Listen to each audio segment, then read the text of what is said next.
Hey guys, my name is Shubham Kejriwal and today in this video I am with the OnePlus 3 that you are seeing right now. I'm recording it via the front facing camera of the OnePlus 3, and in this video I will be telling you guys what this device is actually capable of. So this is not kind of a review or something because I am using this phone for a very limited time, but this is kind of a hands-on video that I am making regarding this device, and I just wanted to give you guys an overview of what I feel about this device. So I have been requested quite a few times about this device, but I wasn't able to get my hands on it. But finally now I have it right in front of me, and I'm gonna tell you guys what all is good and bad about this device in this short video. So stay tuned if you want to know more about this device, and of course cars honking. But yeah, that is not of a point here. This is the video for the OnePlus 3's hands-on with me, and let's get started with it. He wants that I credit him about the phone and the unit that he is giving me. But yeah, thank you so much Kshitij for providing this phone to me. It wouldn't be possible for me to make this video if it wasn't for him. But yeah, thank you so much, and yeah, let us now begin with this video, and he's already cursing me sitting right in front of me.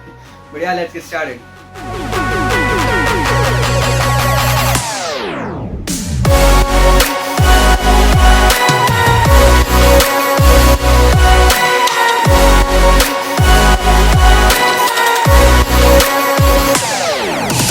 So let's start off with the design and the in-hand feel of the device. The entire device is made out of aluminum and is quite sturdy and well built. The OnePlus 3 is available in two colors here in India, the soft gold and the silver variants. I have the soft gold version with me today, which according to me looks much better. The clickable buttons on the device, which are pretty much just the volume and the power on off buttons, are quite tactile and give a good satisfactory feel when pressed. And as many of you guys would already be knowing, the home button is not clickable but still rests in its place really very nicely. Alongside the home button at the front bottom, we also have two more touch type capacitive buttons which are configurable via the UI. These are obviously the back and recent menu button, and they do light up of course. On the front itself, at the top we have the main call receiver, the front facing camera module, and a bunch of sensors along with the LED notification light.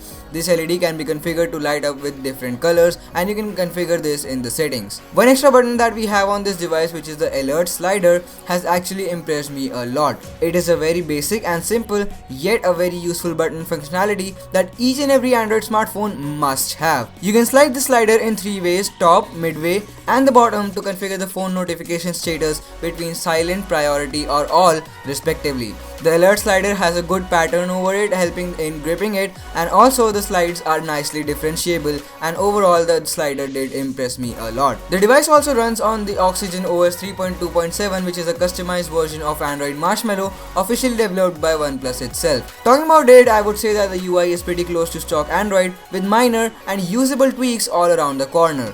The dark mode, display color adjustment, night mode, quick gesture, etc. they all are pretty usable in daily life scenarios. And talking about the quick gestures, we do have quite a few of them.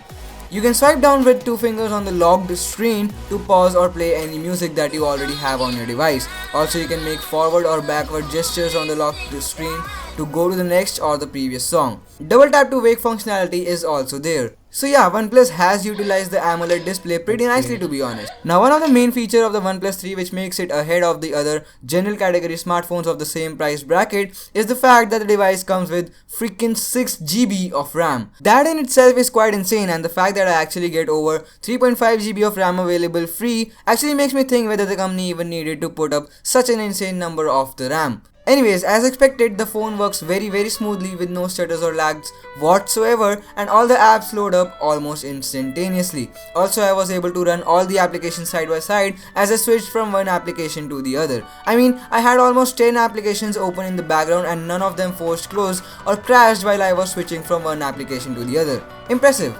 Talking about the camera on the smartphone, let us just talk about the module itself first of all.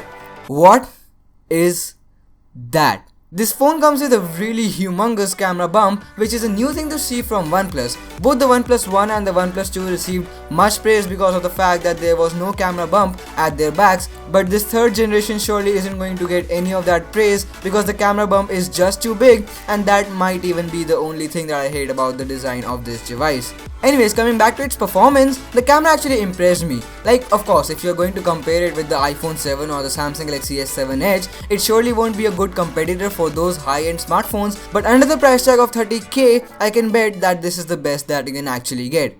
Well, No, I take it back and say that under 40k this is the best smartphone camera that you can buy. Mark my words. So within the limited time I was able to spend with this device, I recorded a few indoor videos and took a few photos of my PC and some stuff that I had on my table. I also took some low light video samples, but later got to know that I accidentally recorded them in 4K and my editor doesn't support that format, so I cannot show you that. Anyways, you can take my word on this that the 4K recordings were quite acceptable, though you are limited to just get 10 minutes of 4K recordings. You also get to record videos in 1080p, 720p and slow motion. The slow motion recordings were below average according to me when talking about indoor lighting scenarios, which were the only scenarios in which I was able to test this device. The video came out to be quite dark and pixelated. And by the way, please ignore this guy. I don't even know who he actually is. No, seriously, I don't know him. But talking about the normal FHD recordings, they came out to be pretty nice, and take a look at this clip that I made for you guys. But yeah, you can take a look at what this device offers, and this is my tripod. Obviously I'm recording my video via this, and it's recording for some odd reason, I don't know. Okay, sorry. But yeah, here's the video recording sample. You can see it focuses quite fast. Yeah, you can see it actually transitions between the two focus points really very quickly, and that is a nice thing. I wasn't expecting this from a 30,000 rupees smartphone, but yeah, it is a pretty nice device while recording indoors too. And yeah, I can say that it is really nice. Wow, the focus is actually quite fast. I just noticed it, and you can see, yeah, the transitions are really very smooth, and I quite kind of like it. But after I see it on my desktop, I would be able to provide more information about the video, and for now that is basically it. I also managed to get a few sample shots indoors, and they came out to be pretty nice. I am impressed by the fact that the device was able to detect the object and differentiate them from the background really very quickly and provide that awesome looking bokeh effect.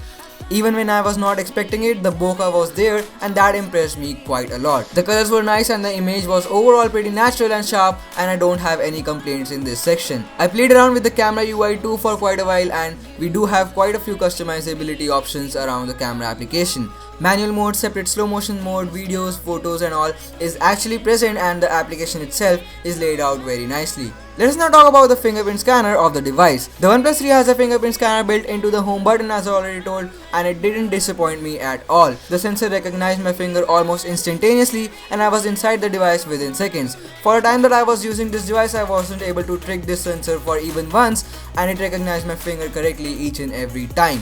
Though I still managed to find one thing about the sensor. I noticed that it takes more than the usual time to set up the fingerprint. I mean, my Redmi Note 3S smartphone worth 12,000 rupees was able to set up my fingerprints within 7 to 8 taps, whereas the OnePlus 3 took about 15 to 16 taps at least. Well, the Note 3 doesn't provide that good of a recognition either, so yeah, the one-time setup of the OnePlus 3 is actually worth it. The device comes with dual SIM capabilities, and also 4G and voice over LTE are supported. Well, as we have seen with previous OnePlus devices too, the device doesn't come with any SD card slot, but we get 64GB of internal storage, out of which at the first boot you get about 52GB available, so you just cannot complain. Finally, talking about the speakers and other peripheral things, the OnePlus 3 is quite good. I heard a YouTuber saying that the OnePlus 3 has a weak speaker which is not capable of providing good quality audio, but for me it was quite nice. Like, I can easily go with the speaker of that loudness and the quality, and most of the times I am using my headphones themselves in the first place. So that is not that big of an issue that other YouTubers are hyping it to be. And yeah, that would be pretty much it then. Overall, I feel like the OnePlus 3 is a really impressive phone, and a lot is actually packed in this compact smartphone. The build, the design, the software, the power, the camera, everything bundles up to make this device an almost perfect smartphone for almost anyone out there. I still think that the camera bump should not have been that prominent. Like, OnePlus didn't even try to hide it this time, and that is what disappoints me. But well, if you take my recommendation, I'll definitely tell you to go with this device without even thinking about anything else, if you have a budget not more than 30,000 Indian rupees. If you want to buy it, the OnePlus 3 is available via Amazon.in. Go ahead and check that out. I will not be providing any links though. I'm really very lazy. But yeah, that is pretty much it for this video then. Hit that thumbs up button if you enjoyed watching this video, share this video to help me grow this channel, and subscribe for more such videos on this channel. That being basically it, my name is Shubham Kejriwal. Thank you so much for watching, and I'll catch you guys in the next video.